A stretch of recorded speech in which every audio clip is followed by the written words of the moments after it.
This is the Infinix Note 10. Not to be confused with the Hot 10 that I reviewed just a couple of weeks ago, this is another release from Infinix advertised to have some good gaming capabilities and performance in general. In this video, we're going to take a look at this device and let you know what you expect when you decide to pick one of these up. Hello guys, it's Kakwa here and let's get to the video.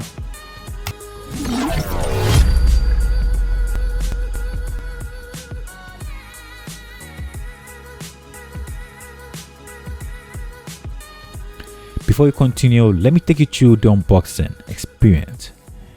First thing you see out of this box is the device. Then, a smaller box which contains the transparent silicone case, an X-Club card and screen protector. All this in a box of a device that costs about 1,000 Ghana cedis.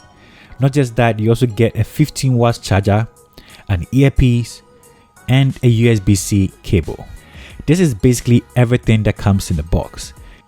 And you're definitely paying less for just everything that comes in the box. So let's get right into it.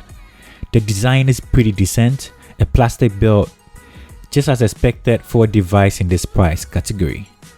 I have here the black and green design, which I feel the color combination brings the best out of the looks. At the front, you get a massive 6.9 inches display and a considerably smaller bezels and a hole punch selfie camera up top. On the side, you get a volume rocker and fingerprint sensor. The fingerprint sensor is tucked into the power button, which is pretty impressive. One of the nifty features I enjoy having on this device. At the bottom, Infinix adopted the USB Type-C port and still found a way to provide a headphone jack. It also has a dual SIM card tray and dedicated memory card slots on the side.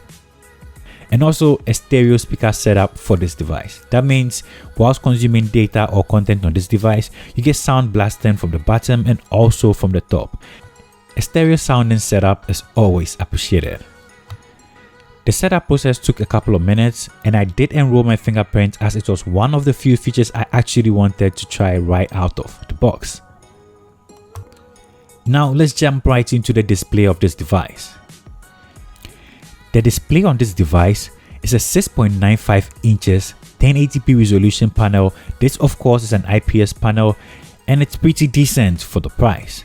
It has punchy vibrant colors, good viewing angles and gets bright enough for outdoor use, and if you're a fan of consuming content on this device, this is going to be an okay display for you. This didn't come with a high refresh rate display but has a 180Hz touch sampling rate, which means interacting with the device is also going to be smooth. This leads me to the software experience and performance of this device. This phone comes with a MediaTek Helio G85, comes with Android 11 pre-installed and the XOS 7.6 skin installed. My variant comes with 128GB of storage and 6GB of RAM. I'm going to leave the prices of the other variants on the screen for you. XOS comes with a couple of pre-installed apps, and if it is something you dislike, you can uninstall most of them or install a third-party launcher, as this is also allowed by this phone. The XOS skin on here though feels a bit more refined in terms of interaction with the interface and animation. You also get the ability to extract text from pictures that are taken with this device.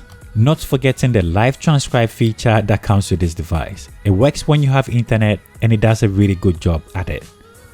XOS also comes with some nifty features like App Lock that allows you to lock your individual applications, Xclone as this allows you to easily manage your personal and work accounts on Xclone, Xproof for preventing outsiders from viewing anything you have going on your display.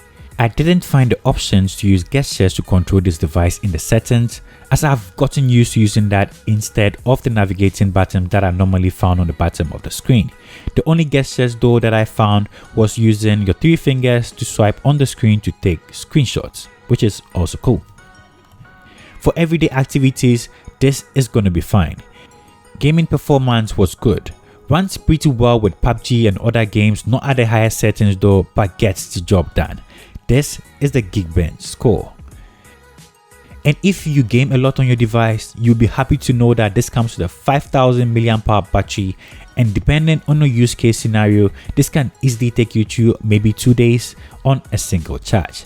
Also, this comes with a 15 watts charger in the box, so just in case you drain your battery, this can fully charge in about 2 hours. A charger in the box, all these just for 1,000 Ghana Cedi device. Checking out the cameras at the rear, this comes with a 48 megapixel main sensor, a portrait lens and a macro sensor at the back. At the front, you also get a 16 megapixel selfie camera for your selfies. During my period of usage, these are some footages that I captured with this device.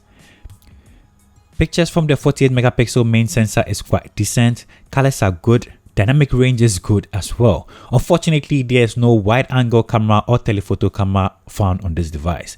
For videos, this is able to shoot at a resolution of 2K, and this is a sample footage. Okay guys, this is a selfie camera video test on the Infinix Note 10. This is actually shooting in 2K, so I want to know what you think about the footage. This is coming from the selfie camera, so if you're vlogging and looking at yourself, this is what you're going to expect. Let's actually check the dynamic range found on this. Okay, the cloud seems to be in focus. I can see the blue skies and all. Not bad. For a sub 1,000 Ghana Cedi device, this is what you expect. So let me know what you think about the footage from the selfie camera. Let's try out the main camera too. Let's see how that looks like. Okay, so this is me also shooting on the main sensor on the Infinix Note 10. Let me know what you think about the colors, the skin tone. This is also shooting in 2K, so it should be good. I can actually see myself, so I hope I'm actually framed well. Let's move to the bright side and see if we can also get some good details in the clouds. I can't really see how it looks, so I have to check this out on the PC later. So let me know what you think about it. Is there good dynamic range?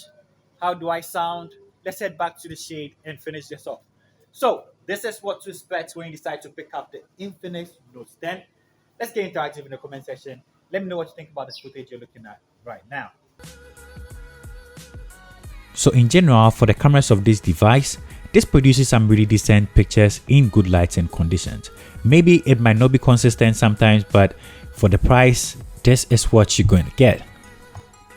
Coming back around to some other features that I might not have mentioned earlier, the fingerprint sensor found on this device has been great, and I also like the charging indicator, which also serves as a flashlight when taking selfies on this device at night. All in all, this has been a really decent device. Like I said, for the price range of 1,000 Ghana Cedi, this is quite expected. A 5,000 mAh battery, very good performance, decent cameras, a huge screen for all your daily activities. This is a device that you should consider getting if you don't want to break the bank. Hopefully in the future we're going to see a Super AMOLED display on this, and maybe a telephoto and wide angle camera on this too in the future. But in general, this is a decent device, and if you're thinking about picking this up, this is good to go for performance, for battery and general usage. This brings us to the end of this review. If you're new to this channel, of course, don't forget to hit the subscribe button. Leave in the comment sections your view, comments, or anything you think about this device. If you have any questions, I'm going to help you sort it out, and I'll see you in my next upload. Peace. I'm out.